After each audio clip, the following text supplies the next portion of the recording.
Hi everybody, Jordan Blotcher here, aka the Sports Card Lawyer, back again with another video.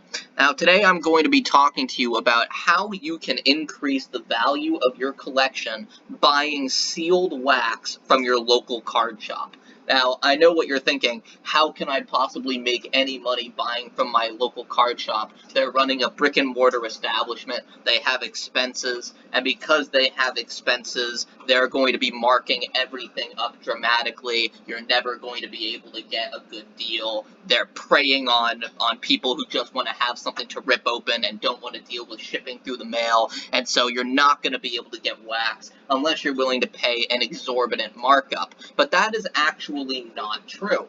If you're willing to build good relationships with the people who run your local card shop, if you're willing to buy medium to high-end boxes, and you're willing to buy those boxes from them in bulk, it creates buying opportunities where you can immediately flip wax in trade for considerable markup. So today I'm going to be talking to you about a buy that I made from my local card shop just 1 week ago. I walked into the card shop, I had money in my pocket, I was prepared to spend several $1,000s in the card shop depending on what they had, and so they keep all of their medium to high-end wax behind a sealed case, and as soon as I walked in, it immediately caught the owner's attention because there's not a lot of people coming in who are looking to buy medium to high-end wax. That's the first thing that you need to remember. We're nearing a recession.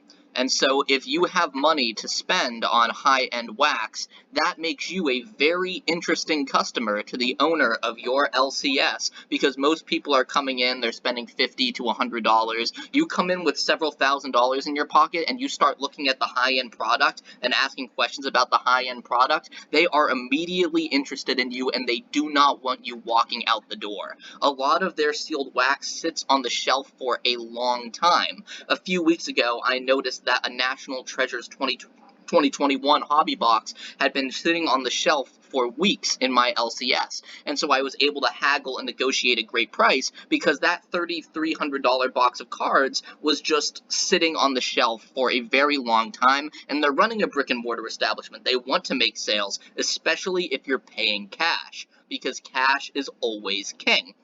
And so you walk in, and I noticed that there was Obsidian hobby boxes. They're shown here on the screen. They're not first off the line, but it's the 2021 Obsidian Football Factory Sealed Hobby Box, and they had a sticker price of $600 a piece on them, and there was 3 sitting behind the shelf. I love to see multiple sitting there because I know that it will indicate to me that when I make an offer, I can make an offer on all 3 of those boxes, and they would much rather sell 3 boxes than 1 box. And because they'd rather sell 3 boxes than 1 box in bulk, you're going to be able to negotiate below sticker. And so what happened was I just made an offer to the guy behind the counter. He said, "Can I help you?" Of course, he was very interested in me because I was looking at the Obsidian hobby boxes. And I said, "Sure, I'm just getting ready to make you an offer on these boxes. Would you take $1,500? And he said, "Oh, I can't go that low. The best I can do on each of these boxes is $550 a piece," which would have been $1,650 for the 3. And I said to him, "But I'll pay cash." And I took the cash out of my wallet and I showed him that I had $1,500 in cash, and he immediately accepted my offer, sold me the 3 hobby boxes, gave me a bag, and I went home. Now, 1 week later, I pulled up 130 Point here so that we can look at the comps on the Obsidian hobby box. You can see that the lowest of the last 4 comps is $600. There's one at $600, one at $625, one at $690, and then here 2 boxes sold for $12.37, which comes to about $620 per box. So what that means is that even though I only paid $500 a box in bulk, the value of the box currently on eBay is roughly $650 a piece, which is actually above the sticker price that he had on the box at $600, but I was able to negotiate below even that, and so I paid $1,500.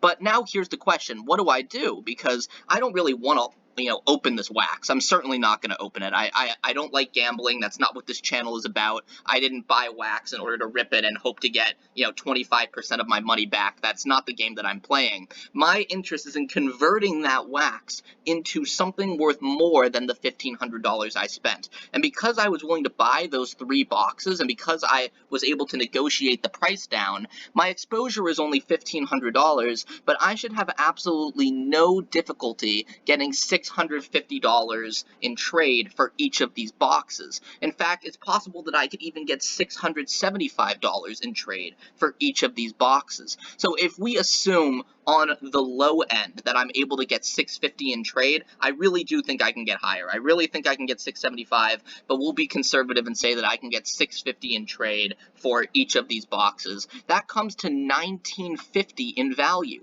Last week, I only spent $1,500.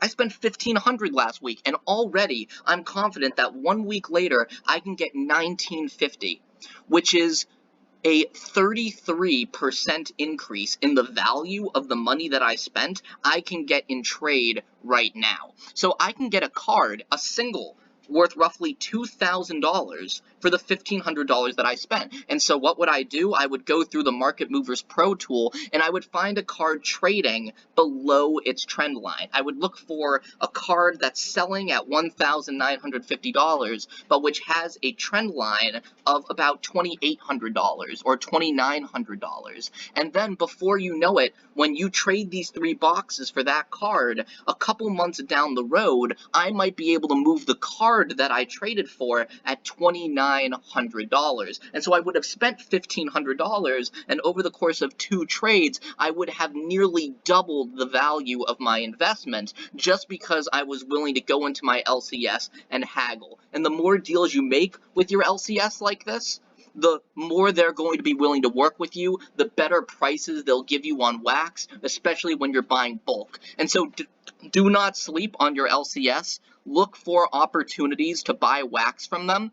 Look for opportunities to buy wax from them in bulk, and then immediately look to trade those boxes for singles that you isolate and identify using the Market Movers Pro tool so that you can maximize your return, continue to increase the value of your collection over time, and really make money in this hobby. So I just wanted to share that story with you, explain how I negotiated, and explain the way that you can go about increasing the value of your collection. So drop me a like, subscribe to the channel, leave a comment. I love interacting with you guys in the comment sections of these videos. If you think that I'm wrong and you think that, your LCS is never really going to be able to give you a good deal, I disagree, but I'd love to hear your opinions about that and your experiences negotiating and haggling for wax. So I'm looking forward to creating more videos for you guys, and I will see you next time.